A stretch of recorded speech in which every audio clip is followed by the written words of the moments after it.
ing ngarsa sung tulodo, ing madya mangun karsa, tuturi handayani, di depan menjadi teladan, di tengah ikut membangun, dan di belakang ikut mendorong. Assalamualaikum warahmatullahi wabarakatuh. Hamdan wa syukran lillah, salatan wa salaman ala rasulillah, amma ba'du. Dewan juri dan segenap panitia yang arif lagi bijaksana, sahabat da'i-da'iyah, salam setong dere dari Tretan Madura yang tampan dan luar biasa. Masa muda merupakan masa yang penuh dengan harapan, syarat dengan penuh cita-cita, dan penuh dengan romantika kehidupan yang sangat indah. Keindahan masa muda dihiasi dengan fisik yang masih kuat, berjalan masih cepat, pendengaran masih akurat, kulit wajah yang indah dan memikat. Walaupun banyak jerawat, tetapi tidaklah gawat. Mengapa hadirin? Karena obatnya tersedia di apotik-apotik terdekat. Oleh sebab itu, wajar dan pantas jika pemuda dijadikan tulang punggung suatu negara, penerus estafet perjuangan bangsanya. Di balik semua itu hadirin, peran pemuda tidak hanya sampai di sini saja. Mereka adalah harapan bangsa yang akan terus berjuang demi masa depan bangsa yang lebih cerah.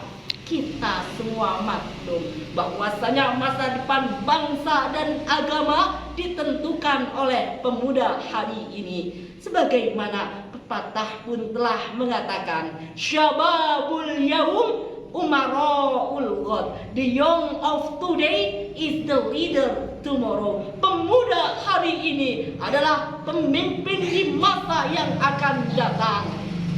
Hadirin yang berbahagia, timbul sebuah pertanyaan, bagaimana keadaan bangsa ini 10, 20, 30 tahun yang akan datang? Jawabannya hadirin ada di tangan pemuda hari ini. Kalau pemudanya baik, maka baiklah bangsa ini. Tetapi kalau pemudanya buruk, maka hancurlah bangsa ini. Na'udzubillah. Hadirin yang berbahagia, mengingat betapa pentingnya peran pemuda dan remaja sebagai generasi penerus bangsa, perkenankanlah saya Muhammad Oleh dari Madura akan memaparkan sebuah dakwah secara singkat yang bertema pemuda dan pembangunan masa depan bangsa. Sesuai dengan landasan ayat suci Al-Quran, tepat pada surat An-Nisa ayat 9, wal yakhshalladzina law taraku min khalfihim dzurriyyatan di'afan khafu 'alaihim falyattaqullaha wal yaqulu qawlan syadida.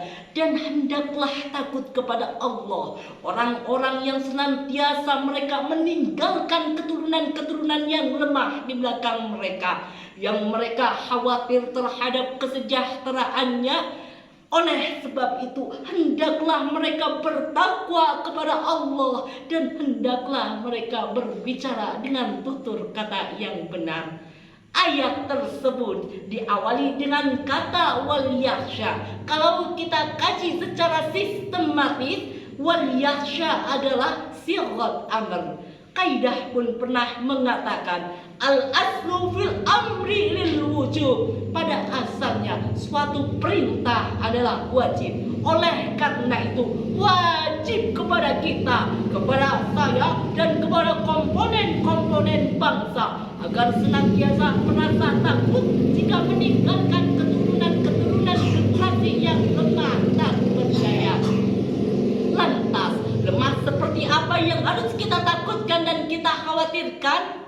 Profesor Dr. B.J. Habibie, mantan presiden ketiga, pernah mengatakan, setidaknya ada 5 kelemahan yang harus kita takutkan dan kita khawatirkan, yakni lemah harta, lemah ilmu, lemah fisik, lemah semangat hidup, dan lemahnya akhlakul karimah. Jika kelima kelemahan tersebut melekat pada generasi muda kita, saya yakin Pak, bahkan saya jamin Bu, generasi muda kita tidak akan menjadi pelopor pembangunan, justru akan menjadi virus pembangunan, penghambat pembangunan, bahkan penghancur pembangunan. Padahal saudara-saudara, di negeri tercinta ini sejarah telah membuktikan masa kebangkitan nasional sampai dengan dikumandangkannya proklamasi oleh berbagai ormas kepemudaan seperti Persatuan Pelajar Stovia, Trikodarmo, dan De Jong Istametenbond. Bahkan kita mengenal tokoh yang harismatik yakni Budi Utomo. Mereka semua menjadi the god of man, istilah Bung Karno, menjadi stone board, bahkan menjadi the founding father, pendiri, penggerak yang mampu merebut kemerdekaan.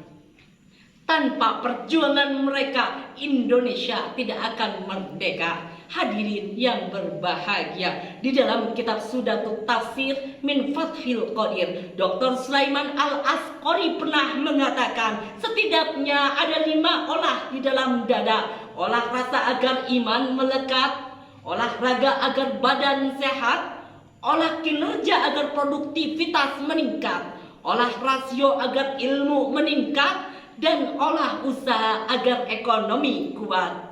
Oleh karena itu, if you sing before breakfast, you cry before night. Jika kau menyanyi sebelum datangnya pagi, hendaklah kau menyanyi sebelum datangnya malam. Sebagai calon-calon pemimpin di masa yang akan datang, mari kita sing-singkan lengan, seragamkan gerak, dan langkahkan kaki ke depan untuk bekerja, bekerja, dan bekerja. Jika sikap ini yang diaplikasikan pemuda, Allah akan menjamin keberkahan bagi bangsa kita. Amin, amin, ya Rabbal Alamin. Demikianlah yang bisa saya sampaikan. Kurang lebihnya mohon dimaafkan. Saya tutup dengan pantun. Hujan lebat, tsunami melanda, pertanda buruk bagi umat yang berdosa. Apalah gunanya para pemuda jika tidak bisa menjadi pelopor pembangunan bangsa. Wallahul muwaffiq ila aqwamit thoriq. Wassalamualaikum warahmatullahi wabarakatuh.